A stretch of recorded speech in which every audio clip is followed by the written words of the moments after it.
Hello, and welcome to the Lead with Hope podcast. I'm Brandy Kelly, and this podcast is dedicated to educators who need a little hope and inspiration.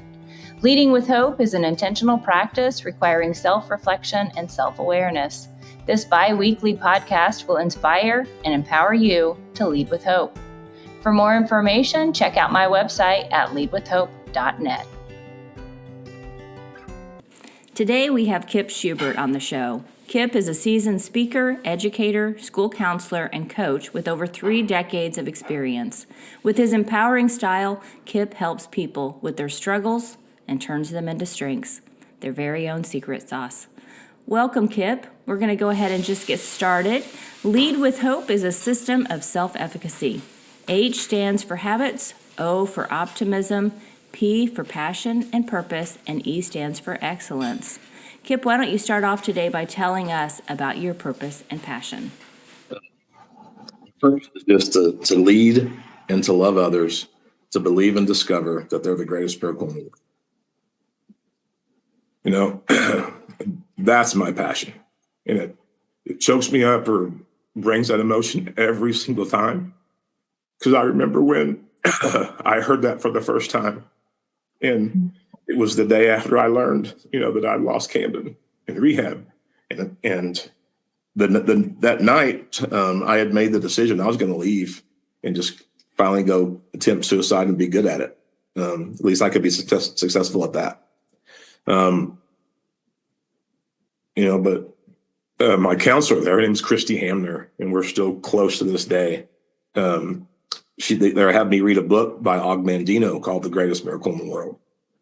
And so there's this one thing that she, told me. She goes, Kip, you have so much to live for, but you have to understand that you are the greatest miracle in the world. And so I had to carry around this, I don't know, it was probably a 4-foot stuffed dog. And she made me carry it around for a whole week. And if I don't ever hope anybody goes to rehab, but if you are, it's full of pranksters and people that are, it's just, we're not in a good place. And so I was to hold on to that dog and protect it and take care of it for the entire week. And there were only 2 times that I lost it. Cause I left it alone for like 30 seconds and it ended up in the girls' bathroom, or it ended up in the kitchen somewhere. But I didn't really understand it at the time. But what I was learning is I was taking care of that dog, but that dog was me. And to be able to be, that purposeful, passionate person for everybody else, I had to take care of me first, and not in a selfish way, but I had to get right. And so now that I've learned that and still learning that today, it's just something that I have to give away. And it's just, and again, I think it goes back to understanding why we're here. We're here to connect. We're here to build relationships. We're here to impact people. And it's not about me and how many books I sell, or how many people download my podcast, or how many times I come to speak. And I'm going to come speak at your place. I'm going to do that. You're going to have me there. I'm going to pay for it. Absolutely. But it's not about the money. It's not about that. It's about how can we make each other better? Because we are better together. And yeah. I think, I've been to hell and back several times, and it's just, and I think there's so many people in our profession, and I know that we see them. And if you're listening to this, if you're an educator, I know you see these kids every single day, and you have no idea what a lot of them are going through, but they are facing hell. And, what we teach them, the content and the grades and the GPA and all that, and the graduation, that's great. But if we don't prepare them and get to know them and believe in them and instill that hope in them, what does it matter anyway? They've got to understand the relationship piece and why they're here, and that they're to impact people as well, and they're important, and that they're the greatest miracle in the world. And to me, that's the most rewarding thing that I can do as an educator. Because when I get those messages on Facebook or emails or phone calls or texts from kids that I had in class, and I was struggling so bad that I made a difference. And so, that we don't do it for the money for sure. So it's just, that's why we do what we do. And I think not often enough, we don't reflect on that. And we need to get back to understanding why we're in it. And if you're in this profession for, the summer breaks and the holiday breaks and all that business, then you're in the wrong job. Get out, because you're hurting kids. Kids need you. And the positions that we're in and with the administration and all those kind of things, our staff need us, so that, because there's so many teachers that are struggling and facing things, and a lot of times people around them don't even know it. And the more we can just connect and fill each other with passion, fill each other's buckets, just the better off our world's going to be. Yeah, we are better together. And like you said, our kids need hope. Our teachers need hope. And I think that if we can rally around each other and give them that message, what you just said, in terms of it's not selfish to take care of yourself. We need to take care of ourselves. We can't pour from an empty cup. We all hear that, but that story you just shared really puts a fine point on the importance of taking care of yourself. In the midst of adversity, especially, most of us face adversity in this life. I've shared with you about my story, the tragedy in my life, but not everybody has a tragedy. Most of us have an adversity. Tell us about how adversity has helped you to lead with hope. It's when a seed's planted in the ground, it's underground, it's dark, stuff on top of it, you've got to push through, to have that seed, germinate and start to grow. And from what I've been through, I now know that it's an opportunity for growth, that adversity. And I think with being able to I would encourage people to be as authentic and vulnerable as they possibly can, to not just step outside the box, but to blow the damn thing up, and to just be you.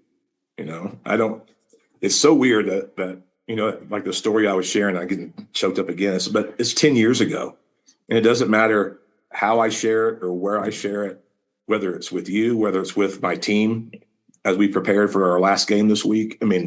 Or if I'm speaking to a group of people or just my wife, I get choked up every single time. And that's the emotion and the passion, in what we do. But being able to share your story with others and then earning the right to hear theirs, that's what allows you to lead with hope and to kind of, give back that hope that you've been given to other people.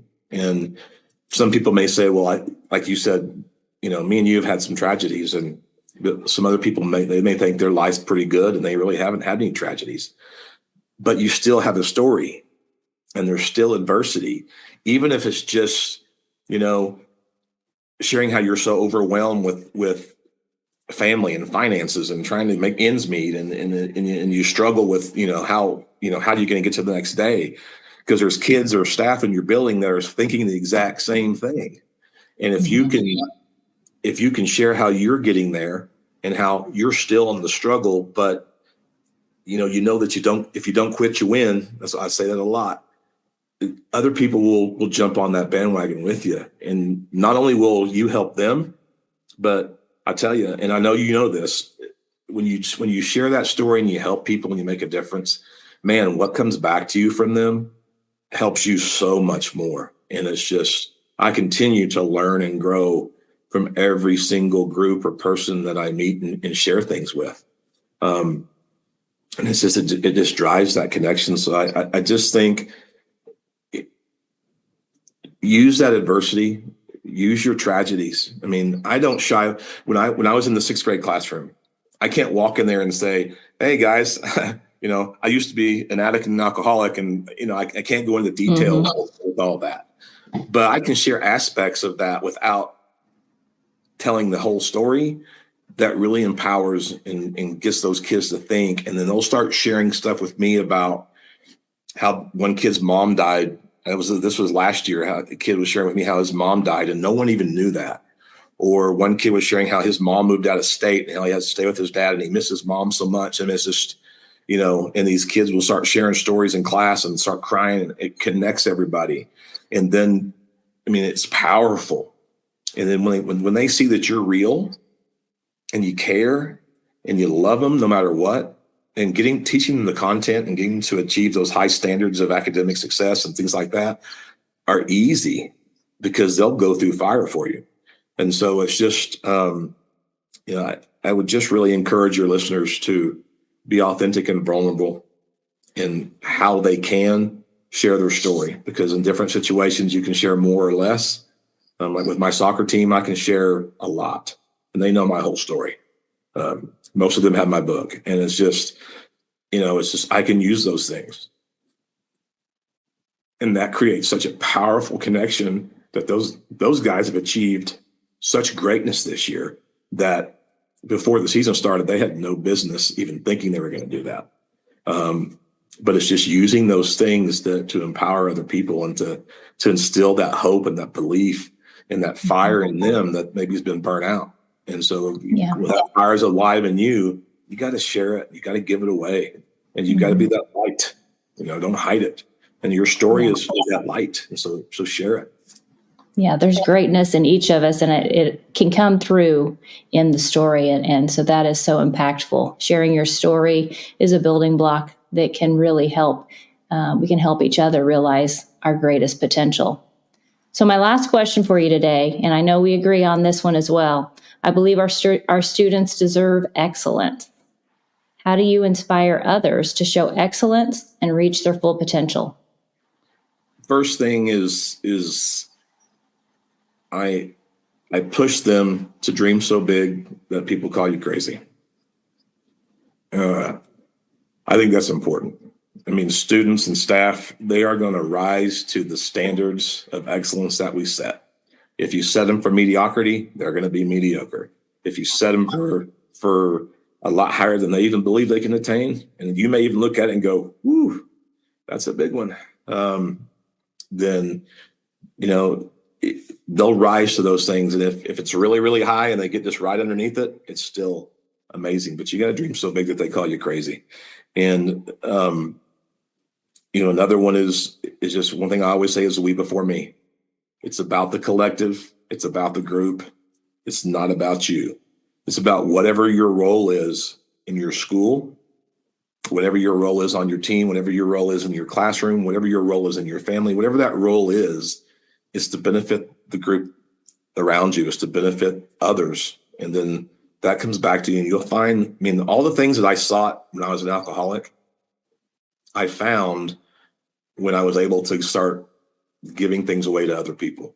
It came back to me. And it's like, I didn't really understand what I wanted or needed until I started focusing on what I could do for other people. And that's another tool I learned through recovery, was that when I get all lost in my head and overthinking things, and it's just get out of my own, get out of myself and focus on others. And then what you need will come to you. And so, that we before me, is important. And so it's just setting those high standards of excellence, empowering them to be a part of the collective and understanding that their role is so important for everybody else's success and not just their own. When they buy into that and they buy into that belief, it's amazing. And the last one is just the piece of accountability, which I think is so difficult for people because they don't want to be the bad guy. They don't want to, even with and I know I've used this a lot today in this podcast, but with my soccer team, it's hard to get, good teams, the coaches hold them accountable. Great teams, the players do. And it's hard to get them to do that because they don't want to be the suck up, or they don't want to be the brown noser, or they don't want to come off in a way where they're not going to fit, or, whatever. But it's like, guys, it's not about that. It's not about you. It's not about how they look. Who cares how they look at you? If you care about the team and the collective and the goals and that those big dreams that we've set, you're going to hold them accountable because you love them. And so when you establish those relationships and love, and I'm just going to say this, but there's so many programs out there, and it's like, it's, to me, it's full of fake authenticity and building relationships. It's all BS. Really build a relationship with someone, be vulnerable, share, come to get to know them, not just a little handshake or not just, get to know your people. As administrator, spend time in the classroom with your teachers, go teach with them, co-teach, don't just be the gotcha guy. Just really build those authentic relationships, because when you do that, those that you hold accountable will be receptive to it, and they know that you love them, and that's why you're doing it. And so, and I reiterate that with whether have kids here in my office as a school counselor, or with administrators or groups of staff or teams or whatever. Once they know that I love them, and I know I'm pushing them because I love them, because there's so much greatness within them, and they can be the greatest miracle in the world, then they don't always like it, but they know it's coming from a place of love. And so, that grit and that resilience and that perseverance that we want to see, it's so grounded and rooted in love. And I think we miss that sometimes. And, it's just not dinging somebody because they're not meeting your standard. It's saying, hey, I think you can. I love you. I believe in you. I'll be your surrogate belief until you find your own. Let's go get it together. And so when you do that, and that accountability piece, I think is that biggest, it's so important, and we miss it so often. Yeah. And I love everything you just said, and I really needed to hear that this week, Kip. So I appreciate you sharing your story. I completely agree with you that the greatest human need is that sense of connection and belonging, and you're doing great things out there. So keep up the great work. And you can connect with Kip at Twitter or X, whatever you want to call it, at Secret Sauce EDU. Kip's story is so inspiring and full of hope. Be sure to reach out to him. You can invite Kip into your school community, and together you will reach your staff and your students and turn your struggle to strength. Have a great day.